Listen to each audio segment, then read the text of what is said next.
কাছেই বাস করি রে, নাম হয়েছে পেতনি। ওরা তিনজন তখন প্রায় ভয়ে কাঠ হয়ে গিয়েছে। সেই সুযোগে কোত্থেকে একটা লম্বা হাত এসে মাংস চুরি করতে লাগলো। সেই ভয়ের মধ্যেও সীমন্ত বলে উঠল, এই এই চোর চোর, মাংস চুরি করে নিয়ে গেল।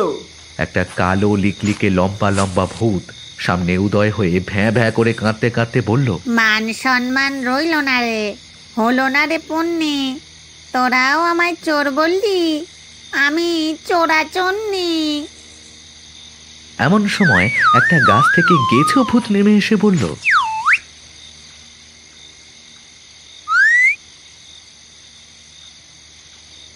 এটা তুই ভালো করিসনি চড়া। তোকে যখন বললাম নিউ ইয়ার আসছে, কটা মানুষের ছা চুরি করে নিয়ে আয়, সবাই মিলে পিকনিক করবো, তখন তো গেলি না, আর এখন মাংস চুরি করতে এসেছিস।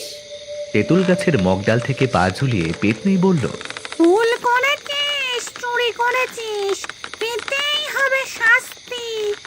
গেছো, গিয়ে মোড়লকে ডাক, একটু নেই স্বস্তি।